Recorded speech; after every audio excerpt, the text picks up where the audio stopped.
It's political, it's scientific, it's economic, it's cultural, it's spiritual. Everywhere that immigrants go, they take their food traditions with them. My name is Eva Cornman, and I'm an educator here at the Museum of Science. My guest today is Chef Nephi Craig, an indigenous chef of White Mountain Apache and Navajo heritage. We talked about the power of food as a vehicle for truth, a way to connect to cultural identity, and a mechanism to heal from historical trauma. I really want to start by hearing about your story. You've been a chef for 25 years, cooking all the way across the world, but you've also been a really pivotal player in research and awareness and development of Native American cuisine. So what kind of drew you away from classical culinary training and into the world of indigenous foodways? Yeah, well, it's a long journey. Yeah. It's actually been 27 years since Wow. Okay. I started cooking. I started cooking in 1998, right straight out of high school. And I'd been cooking since I was a little kid with my mom, Mm-hmm. baking brownies and cooking chocolate chip cookies and that kind of thing, and selling them on the street with my brothers. And I think that early on kind of showed me I could do something that I thought was really cool and make some money and Yeah. help out at home a little bit. Yeah. Because that's why we were doing it. You know what I mean? We didn't have a lot of cash and a lot of money, so I would help to bake and make some extra money to get some groceries. So that just stayed with me all my life. When I was growing up, I was into skateboarding and punk rock and golden era hip hop and all that stuff on the res. See, I was born on the White Mountain Apache tribe Mm. and grew up on the Navajo Nation as well. And so I grew up in both environments. And when I left high school, I decided to go to a cooking school, not out of like, oh, this is my dream to be a chef one day. It was kind of the pressures of life Mm. caught up with me because I caught a case in Phoenix and I got in some trouble and I had to make a decision. And I decided, what have I been doing most of my life? And so I was like, okay, well, I've been cooking. And just so happened there was a culinary school in Scottsdale. And that's how I would say now, looking back, like the universe pushed me in that direction. Yeah. So I got in, and it became really apparent right away that there was no representation or no knowledge of native foods. I share this all the time. I went to my culinary instructor. I was like, "Hey, chef, is there such thing as a Native American cuisine?" Mm. And here I am, this White Mountain Apache and Navajo kid from a native community who grew up doing that his whole life, and yet I still needed that external validation. Mm. And his response was a dismissive one. He was like, "Well, I know your people boil stews and make fry bread." You know what I mean? And to me as a young kid, it didn't settle well. I didn't say anything, but that became a seed that would cause me to question because I had seen food as a kid growing up in birth celebrations, every single benchmark all throughout life, and then even at the end of people's lives and death ceremonies and stuff where food is involved. And food is a part of our creation stories. It's in our symbology and our art. Almost all of our baskets and pottery and textiles are food vessels or come from food. And all of this as an 18-year-old kid, I couldn't really articulate it that way, Yeah. but I sensed it and I knew it in a sense. So I went to school with this extra culinary education. I didn't know it. But it took time to unravel that and build the confidence. And I started out cooking, wanting to be, fine dining. I wanted to study French cuisine because to me, I looked at the way they were teaching it. I was looking at it like a fine art. So if I looked at it like as if it was carpentry or dance or painting. And the chefs and the school, they threw around the term like master chef. You know Mm. what I mean? Okay. And the only other place I had heard master was like master painter, master dancer, Yeah. master Yeah. carpenter, and like kung fu master. You Okay. know what I mean? Yeah. Yeah. And so like I was like, cool. Well, to me, master meant you spent your whole life dedicated to something Okay. and to eventually become that. So as a kid, I was like, all right, cool, man. I'm gonna give my life to this. And I didn't know what that meant, but thought it just sounded cool. And because I wanted to be about something. So I got into it, and it really appealed to me right away. It was obvious to me that I was good with my knives, Mm. but I was really quiet. I was reserved and, didn't really speak up too much, Mhm. but my work spoke for itself. And those little tiny instances of misunderstanding or not being represented in the professional food world, they all just kind of grew with me. Mm. So I wanted to learn more. I began to study on my own because we got an assignment where I had to do write a paper on chocolate. Okay. And that one ingredient took me on this time traveling journey into central Mexico. And it brought me into the realm of spiritual commerce, ancient civilizations, and also trade routes. And just that one ingredient that I thought growing up was just an everyday American staple, I didn't know it had such deep cultural connections. And so as I'm reading this, I'm thinking about correlations in my own life. And the first one that came to mind was like corn. Mm. And then another one was like acorns. And a a whole list of other foods I began to think of. So I began to study and each cultivar, almost anything in our new menus, anything on these culinary curriculums, I began to ask myself, like, is this also indigenous to the Americas? Is this indigenous to the Americas?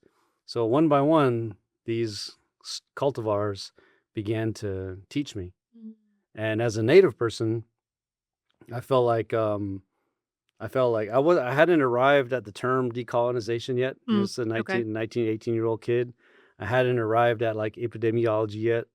I hadn't arrived at these really heady political, scientific, cultural terms. But there was something about being a native. You kind of sense these things. Mm. So to me, unraveling all of these things, I began to feel like I was being empowered by these legacies. And I was like, wow, man. So like, you mean marinara sauce is actually a native sauce? You know what I mean? Yeah. Wow, man. Ratatouille is actually not French. It's indigenous. You know what I mean? Like Swiss chocolate ain't Swiss at all. It's native. You know what I mean? Like me. Mm. So little bits and pieces like that began to forge a part of me that made me want to even go deeper into this rebellion or this resistance, because there was one side of history that's in the curriculums, one side of history that we get in the libraries and we're taught in school, but the foods were showing this. It's almost like a graphic novel. This like saga of the Americas, conquest, colonization, bloodshed, ceremony, song, cosmology, all these amazing things that I was seeing when I was looking at the foods, because I feel like Apache and Navajo paradigms are very, very visual and we're very imaginative. And so when I would hear these stories or see the cultivars, I would just see images. You know what I mean? And to me, that was that vivid painting or the vivid images that food was painting for me was one of resurgence and vitality and power. And it was like as a young kid, I'm like, man, the world needs to know this. You know what I mean? My people need to know this. You know what I mean? Like, how come we don't, Yeah. So just this snowball effect of questions after questions. I would arrive at one question, find an answer or a partial answer, and that would be more questions. So it's just always been this ongoing process of learning. And I think the coolest part of that is that the lessons came from working with the ingredients, understanding how they behave, then also embodying them by eating them and tasting and working with them, and then sharing that with others, because really quick turnaround in that lesson. And it always wasn't, it wasn't always met with like welcome. Okay. You know what I mean? Like, I would try to share some of this information with, like, say, French chefs or German chefs. Like, do you know your ratatouille is not French? Like, Yeah. what do you mean? Yeah. Or the resistance of like people saying, "Oh, so you're a Native American? Why are you using thyme? Why are you using olive oil? Why are you using vinegars or citrus?" And I was like, "Well, why are you using zucchini? And why are you using tomatoes?" Yeah. But I think it was then and now, it's this daunting task.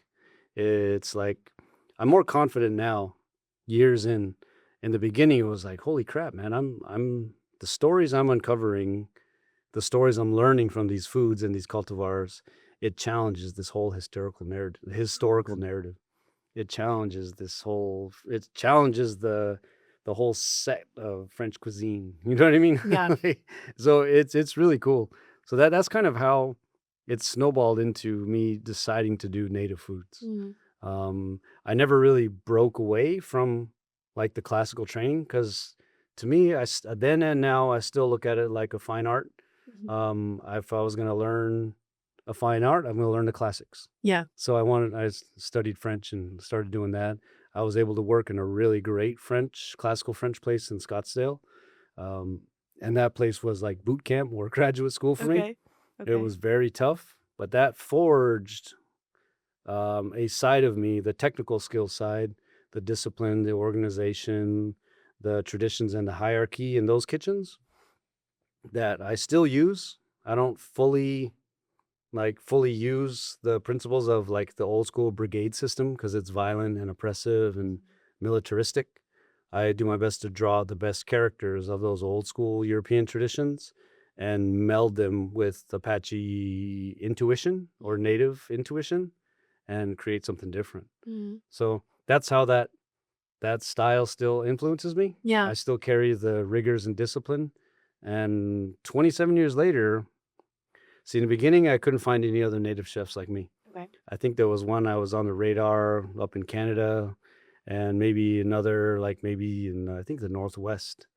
But it was very difficult to find anyone. So I remember feeling lost. I was like, okay, maybe someday I'll be able to find others. Maybe someday I'm going to give my life to this thing. And maybe someday I'll be able to train another native chef. So 27 years later, we're at that point where I feel like maybe, quite possibly, us at Café Gozhóó in White River, we're the first generation of Apache chefs that are not trained by Europeans. Or no, I'm trained by Europeans in classical style. And then now I'm the first chef in my generation that's training Apache chefs not trained by Europeans, right? So Native American trained Native American chefs. So the future looks bright, I think, in my opinion. Yeah, I mean, it's interesting to me. I'm wondering if, when you were growing up, if there ever were conversations about food the way that you might be having conversations now with chefs that you're training, or if this was just something that really wasn't discussed or thought about. I think the way that my family it was very American as well. Even though we're living on the res, my mom was in a Mormon placement program, so she grew up on the res and off the res. She was placed in in Utah. Okay. And my dad was also too. So my mom was taken from the Apache reservation in Arizona and moved to live with a non-native family in Utah. And my dad was taken from New Mexico in Crown Point and raised with a non-native family in Utah as well. And that provided them with opportunities to where my mom went to BYU in Hawaii and my dad joined the Marine Corps and they met there in Hawaii. Okay. And so our lives are kind of changed or molded by that. So we were definitely rooted in our traditions in our family, but my parents had this other American side of their brain. You know what I mean? Yeah. So food was just there.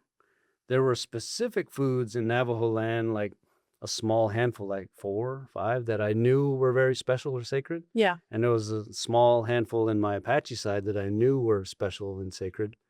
But as far as out across communities, that would be the journey to go on and find those. You know what I mean? So it was, everywhere we went, it's like, let's go find a Chinese buffet. You know what I mean? Yeah.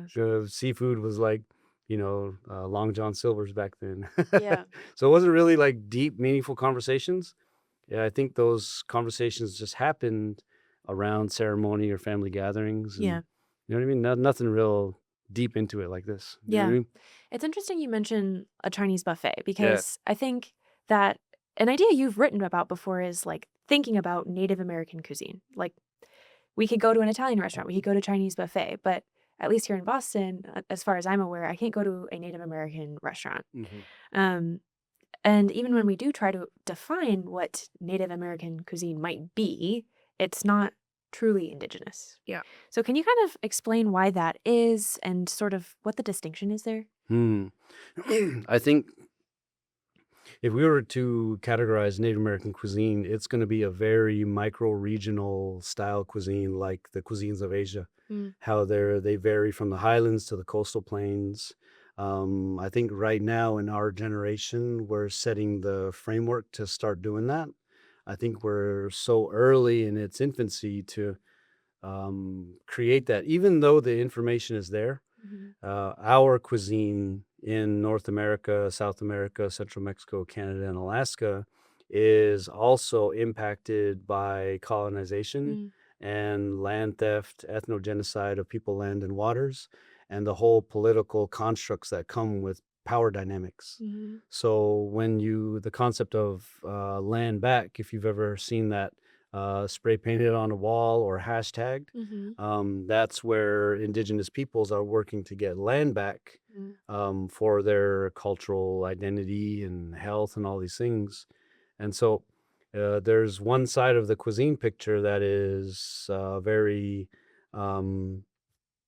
utopian, nice. It has all these conclusions of health and these amazing connections, but then the reality side of it is that it's going to be very political, economic, to be able to get back land to establish cuisines. Mm. So the indigenous peoples of this region, the cuisine would be mirroring them, Mm. and it would mirror the landscape. So the seafood in the area, the forests, the agricultural practices. See, corn, the dish that I did today in the demo was Three Sisters, and corn is domesticated in like 8,000 BC in central Mexico from a wild grass, and it slowly makes its way up all the way up to where we are here through trade routes, sophisticated routes of trade where cultivars are exchanged like currency. Yeah. And so that's how corn is up here, squash and beans as well.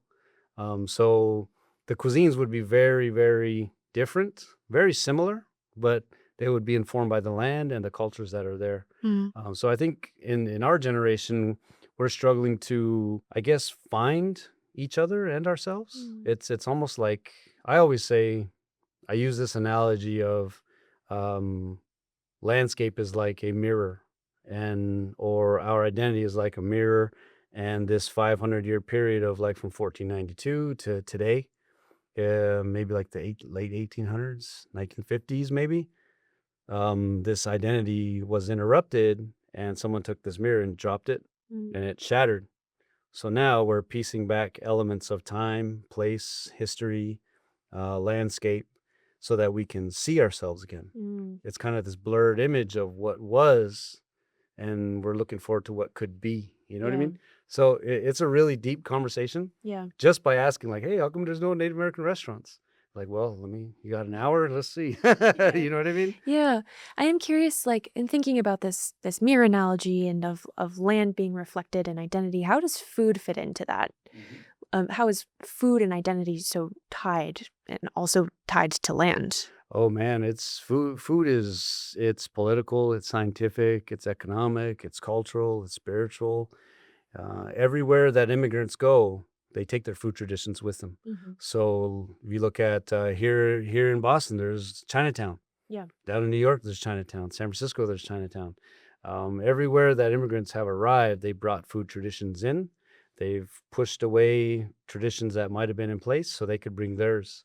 So food is very, very intimate to every civilization and every culture.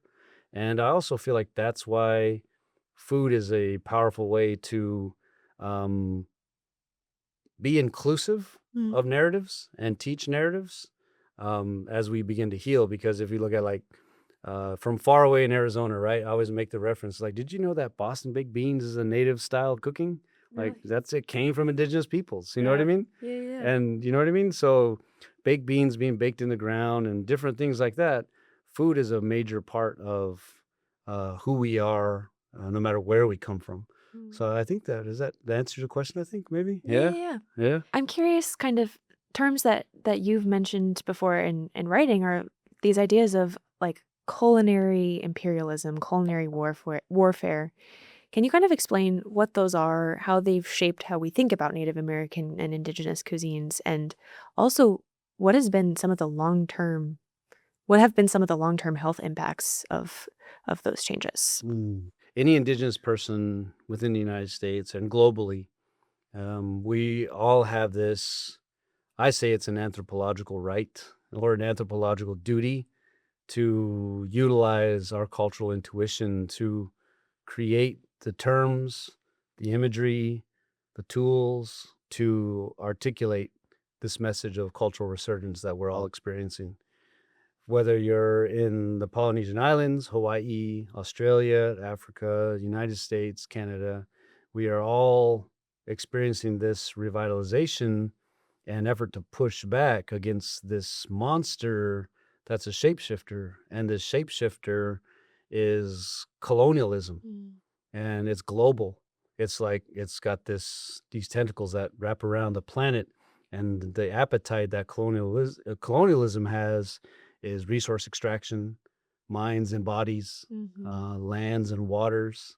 And so when you look at food and culture and the way that we experience food and culture and colonization as in the native paradigm, is we are pushing back.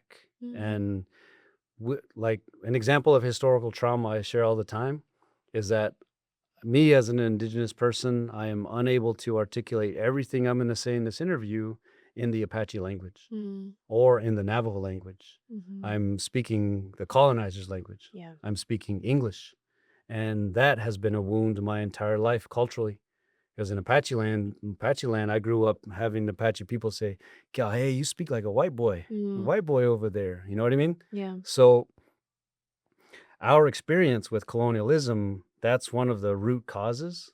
And in order to heal, we have to use some Western tools, some Western ideologies. So we have to create the tools in this post-apocalyptic reality for us to fight back. And culinary imperialism is one of them. Cosmological relationship is another, like cosmological relationship with food relatives. We have to create the art, the tools, and the language to resist. And to me, that's exciting. That's really cool. The work that I do now is kind of, the food has helped me to evolve beyond just being a chef and a cook and these things. Yeah. The journey for me includes addiction, recovery, and sobriety, and now becoming a clinician of sorts. I'm a behavioral health technician and an advanced certified relapse prevention specialist, things I've had to work to get credentialed for. Yeah. Because I work in behavioral health now with food. In this journey forward, I think it was like the early 90s, a woman named Maria Yellowhorse Braveheart, she coined the term historical trauma. Okay. As she was doing her work in social work, I think, in her pursuit of that. And she coined the term based on what happened with the Holocaust, and said that the same genocide happened here and principles of that. So in the scope of less than 50 years, we've expanded that term and used it in clinical realms, academic, political, social, resistance culture. And it's still a young term. Yeah. In the scope of public health studies, mental health studies, scientific outcomes, and evidence-based practices, 45 years is very, very short. Yeah.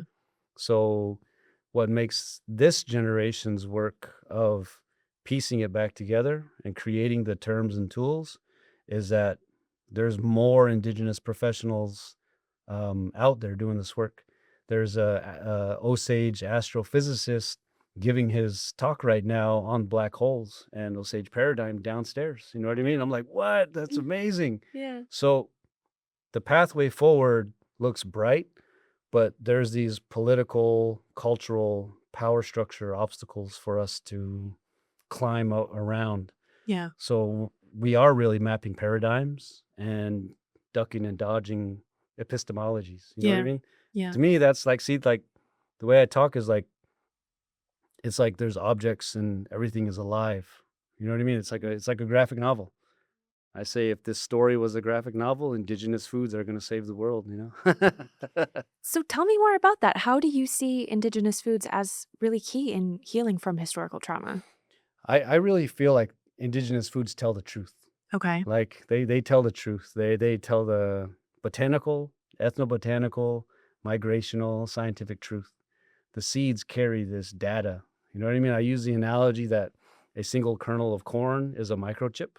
Okay. And I say, okay, in front of all age audiences or all indigenous or mixed audiences, I'll say this kernel of corn is a microchip.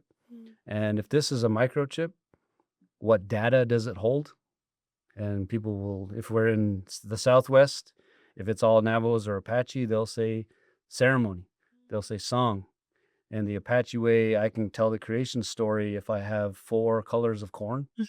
Because each color of corn represents a certain time of life phase, a time of the day, a time of a direction, one of the 4 directions, and one of the mountains. So they'll say, okay, cool, that's great. And then if this is a microchip, what device does it fit in best? I'll say, put it in a native. You know what I mean? Yeah. And if it's a microchip, where does this data come from? And some people might say, the sun, photosynthesis, you know what I mean? And I always allude to the fact that, well, that to me says that life is a complete spiritual experience.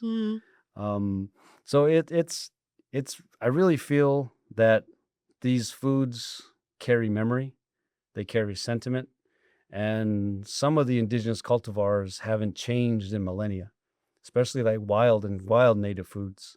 I walked past a whole row of rose hips as I was walking in. Different wild cultivars taste the same way that they did 500, 1,000 years ago. So, and this story and the scientific and botanical truths these foods carry, they haven't changed, and they can be uncovered and proven. The human stories cover up. And, that old saying, history is written by the conquerors, right? So the political, the biases, they come in from people, but the foods tell the truth. And they're accessible, they're edible education, and they're cool to work with. Yeah. That's how they fight back, I think. Your Café Gozhóó, you are actively teaching how cooking can help support people in recovery. And you mentioned, really tied up in this idea of historical trauma is recovery. So how do you see food as really key in people's recovery journeys? Oh man, it's essential. Like what we know, one thing I always tell people is that we have 2 brains. And how that's true is when we were an embryo forming in our mother's womb, the same clump of cells that form the brain split and form the digestive tract. So fight, flight, freeze, and disappear exist here in the gut. And when you feel something, it happens here first, sends a message to your brain, and your brain puts a label on the experience.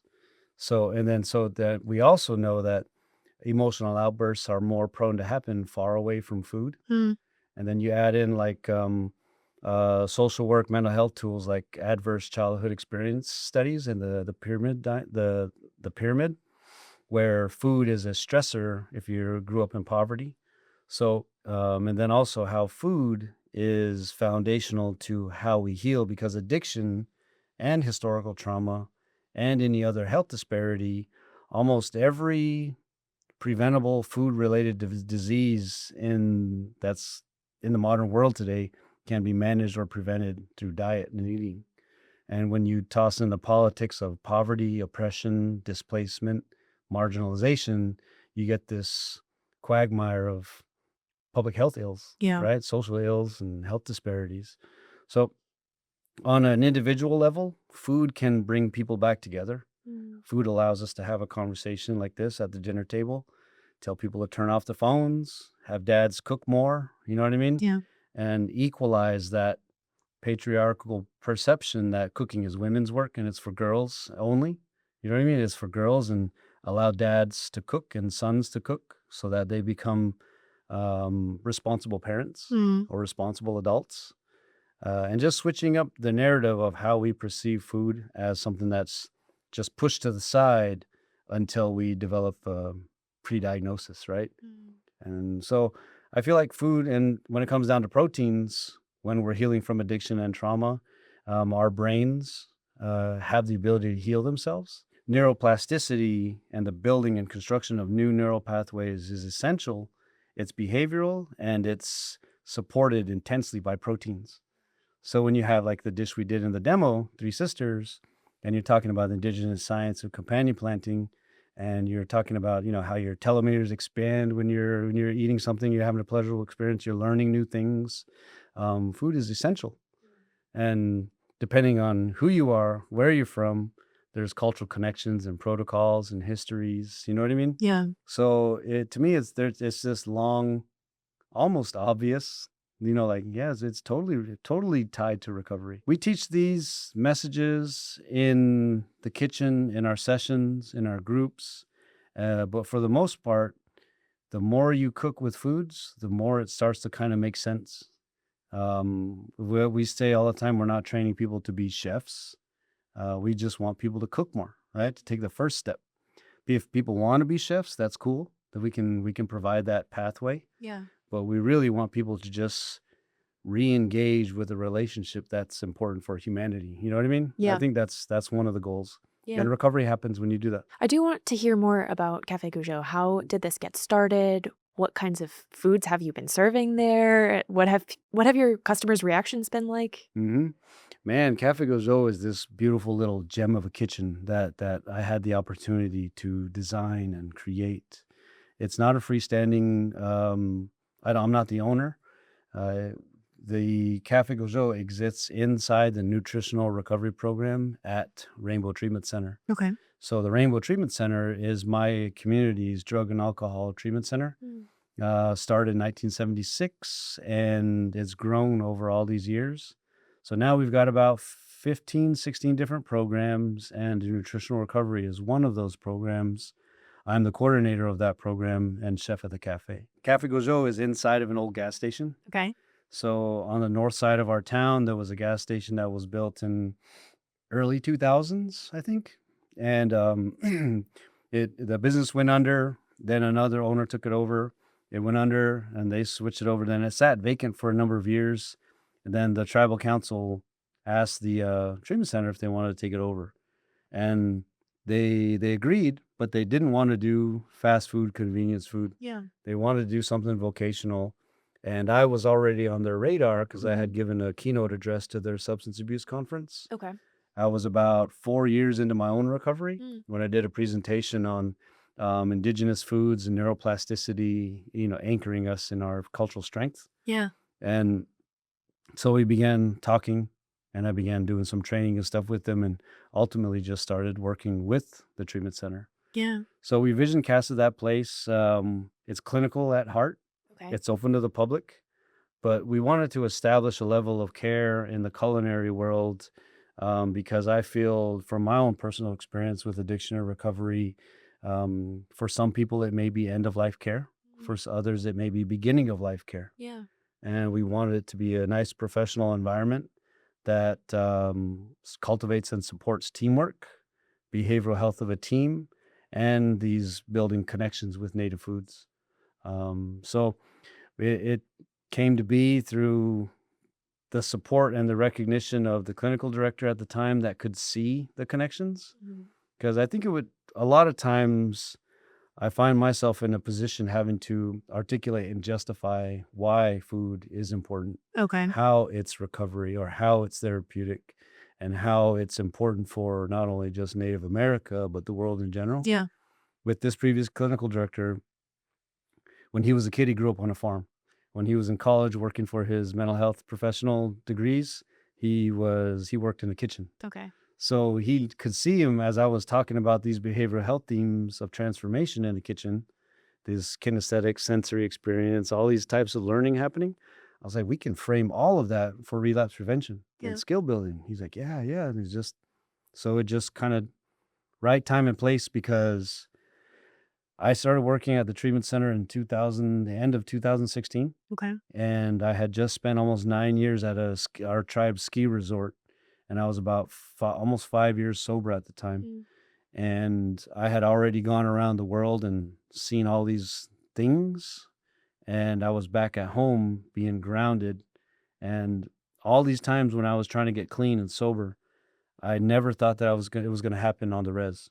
I always thought I had to leave to find something better. Yeah. But it turned out that being home was right where the power was all along.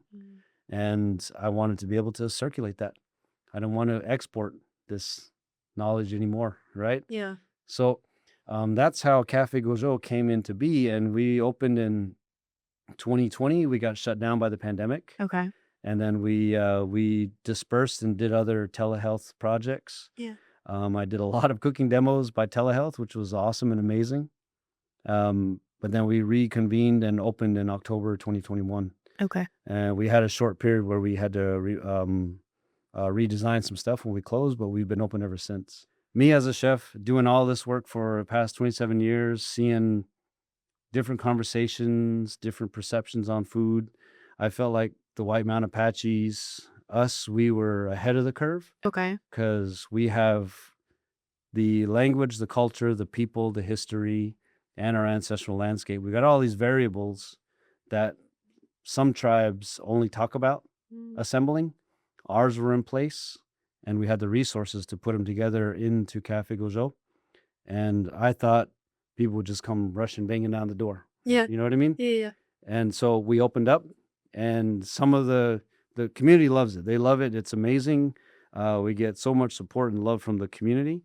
But then there's also the side of the coin where that's related to the process of colonization and historical trauma and cultural appropriation and internalized oppression that causes some of our own people to say, well, that colorful dish that's white people food.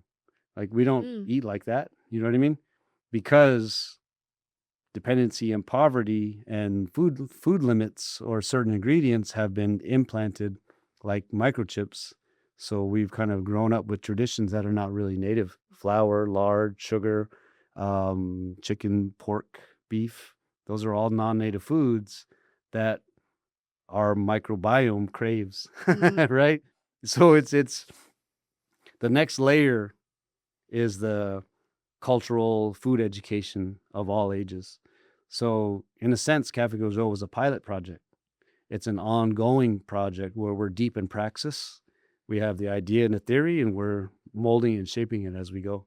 Welcoming people in, saying, "Come on over, check it out. This is new. Do you know that spicy ramen wasn't spicy? You know, did you know that Korean hot pot was impossible without the chilies of the Americas? Do you know that ratatouille is not French? It's native. You know." Just sharing fun, empowering facts like that. Yeah. Lets people's light bulbs go off, and that's one of the approaches that we utilize. Keep it clean and fresh. Yeah. I think insight in mind, meeting people where they're at. Those kind of the principles that guide us, I think, in the work at the cafe. What do you see as some of the most important next steps to take in increasing education and awareness around native foods? I definitely think discussions like this, interviews like this, having people within institutions, whether they're government, educational, science, medicine, political, to be open to these conversations without bias and without fear. Because me, as one Indigenous person, the fact that I'm alive and breathing, and all other indigenous peoples, we represent the truth. Yeah. When a Native person is going to speak on some of these topics, we have to have that open heart and mind to the truth and history of colonization and the intergenerational impacts that have happened up to this point. And so more dialogue and discussion, supporting more Native voices without strings attached. I feel like diverting resources to the communities that need them and supporting people without expectation, because any cultural group in the world knows how they hurt, so therefore they know how they heal. So if a Western culture comes in and says, no, this is your historical trauma, you're genetically predisposed to becoming an addict, therefore my treatment is going to work for you, that's a really damaging form of colonial violence. Where the truth is, it's not that I'm genetically predisposed to become an addict. It's that therapy culture has dismissed the truth and the legacy of historical trauma. You know what I mean? Yeah. They just don't want to have that conversation because they're the perpetrators. Yeah. Physically, psychologically, spiritually, emotionally. That's crazy. So even saying that brings on these feelings of danger. You know what I mean? And fear. I was like, holy crap, we don't want to have that conversation, because if we're going to do right, we're going to have to give land back. So let's see how deep it goes. Yeah. So if more communities did reintroduce Indigenous foodways, how do you think that would kind of reshape public health or even national identity? Oh gosh, I don't know. We're right in the middle of doing the work right now. Yeah. Like, this conversation is doing that. Yeah. You know what I mean? It's important not just for me as one practitioner in the field, one Native voice, but I feel like it would I don't know. It's yet to be seen. Yeah. I think it's in the hearts and minds of the people, decision makers that are willing to do that. I think there's a ton of ancestral intelligence to be leveraged. I think it would improve, like, socially and economically, the health of Native peoples when land is provided back and we're provided the opportunity to tell these stories and rewrite narratives. And that, beyond the concept of a land acknowledgement is just like a little band-aid saying, here, okay, yeah, you're still here, but what's beyond that? There's more to it. So I hope that we can see health improve. I hope that health disparities that abound in my community and other Native communities can be remedied. And I feel like one of the reasons I choose to be on the White Mountain Apache tribe where I was born is so that I can circulate this information and we can help heal ourselves first. You know what I mean? And then there's a saying in recovery circles.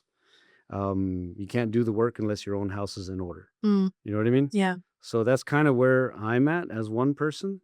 I do believe that it's true and it's proven that native foods, or like all these trend diets that come and go, right?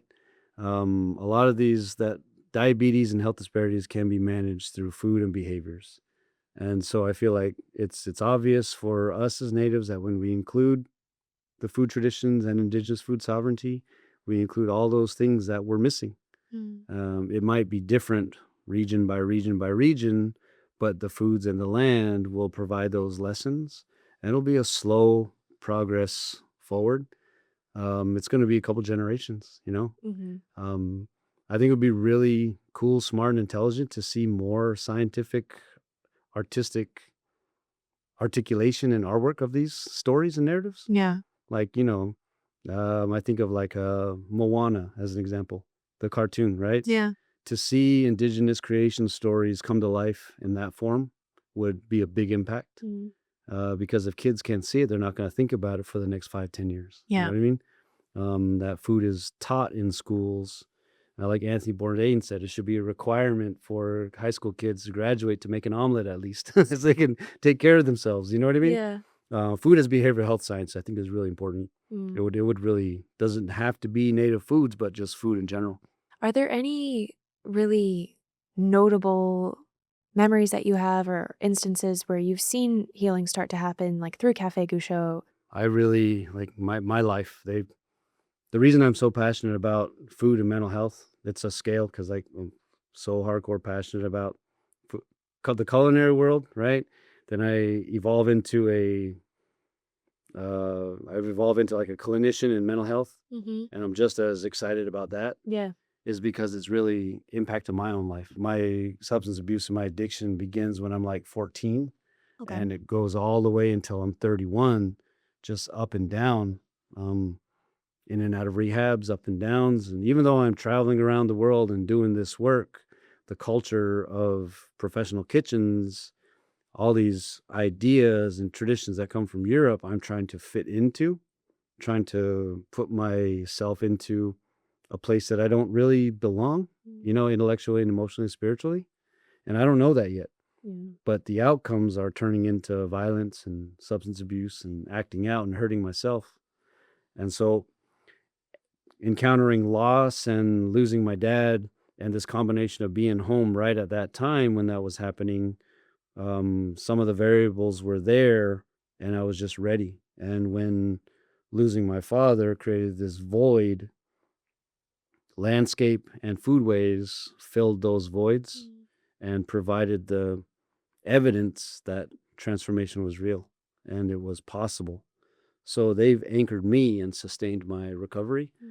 I always let people know, like, it's not the food and the cooking that's going to get people sober or change their lives for the better. It's going to be the relationships you build with yourself as you're learning these things.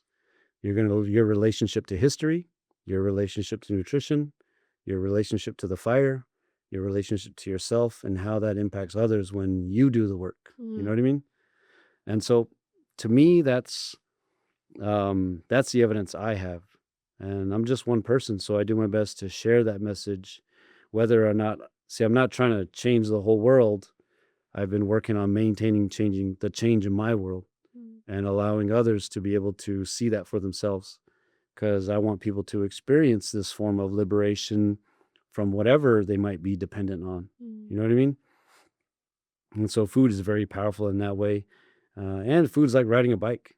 You know, cooking's like riding a bike. Learning to use a knife is like riding a bike. Once you learn, you never forget. And if you are tactful about it, you can pass it on. I think most people that like to cook either stumbled on it or it's a family tradition. You know what I mean? Yeah. So it's pretty cool like that. I feel like that's how we can create a domino effect in homes. Yeah.